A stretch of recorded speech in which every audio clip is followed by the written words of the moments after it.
Hi, this is Tris Hussey, Editor-in-Chief here at iPhoneHacks.com, and this is a tutorial, how-to, on getting the most out of taking photos on your iPhone 4S or 5. In some ways, taking better photos on your iPhone in general. So here I am. I've opened the camera app, the default camera app from my lock screen, and it's pretty much how you'd see it by default. And you can see it keeps trying to focus as I move the thing. That's the autofocus. Well, first thing I like to turn off is the auto flash. I find the iPhone flash is still a little harsh. I mean, if you don't need it, don't use it. Let the backside illuminated sensor do its work, and it'll be good. The next thing I do is I turn on the grid. The grid follows the rule of thirds. It puts two vertical lines and two horizontal lines intersecting in a grid. And the trick is this is a well-known old photographer's trick, that anything that lines up along one of the lines or at the intersection of the line is going to be more visually appealing and draw the eye than if it was just centered. Notice where, for example, people's heads are in TV shows, in the news, nightly news, where the anchor's head is. Typically, it's at the upper third of the screen, and this is why.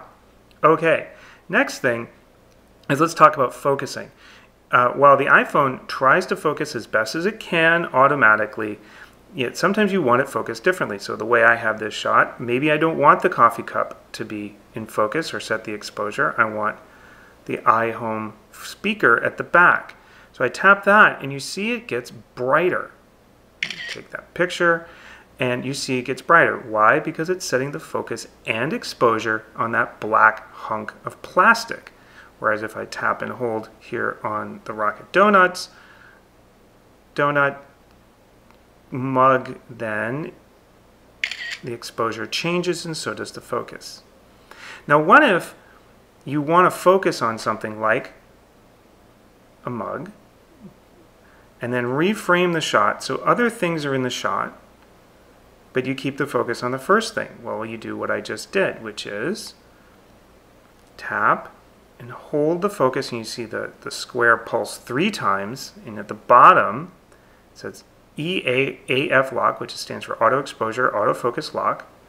And now I can reframe my subject and take the picture, and it's all set. And I can keep taking pictures with this focus and exposure lock until I tap the screen again. The next thing that a lot of people, we played around with this a lot when it first came out, was the HDR. Now what this does is tries to take a high dynamic range photo.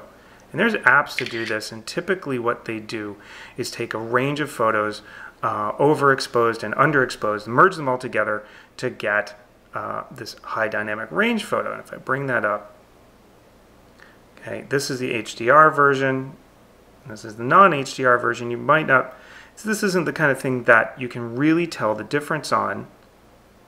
It's better for things like landscapes and big cloud things. It's much better for that.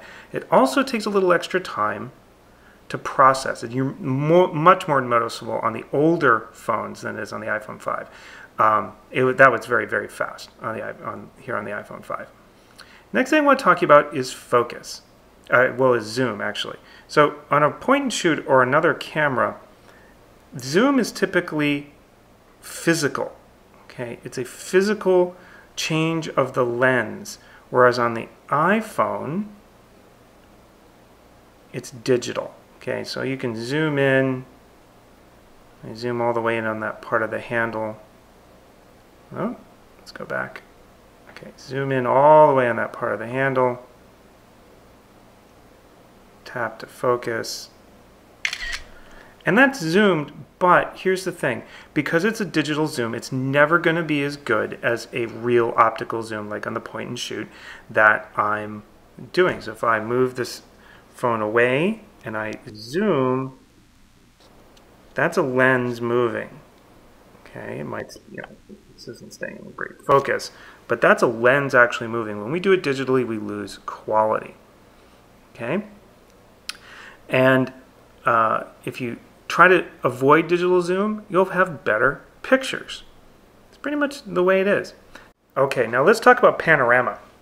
This was one of the features that is in iOS 6, and it works on the iPhone 4S and the iPhone 5. Now, I had a trouble figuring out how the heck to do panoramas. I thought, do I press and hold?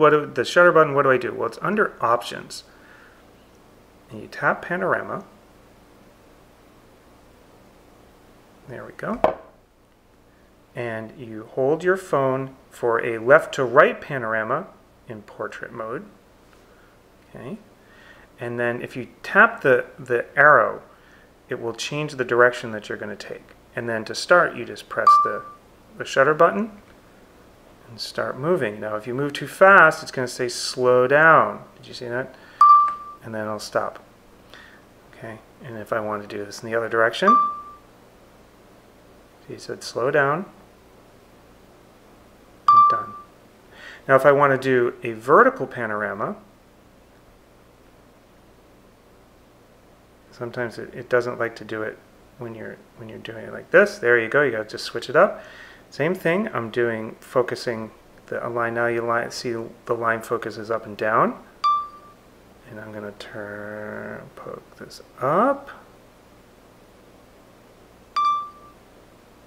And I'm done. And that's how it works. Those are my tips. How to take better photos on your iPhone. Okay, avoid digital zoom because it just won't do as well. Make sure you use tap to focus to change the focus and exposure. So it's really important when something's backlit. For example, if the sun is behind someone. Use focus and exposure lock so you can recompose a photo and it's not going to auto refocus on you. And also under Options, turn your grid on, turn your flash to off, and taking panoramas under Options as well. So this has been Tris for iPhone Hacks, and take great pictures.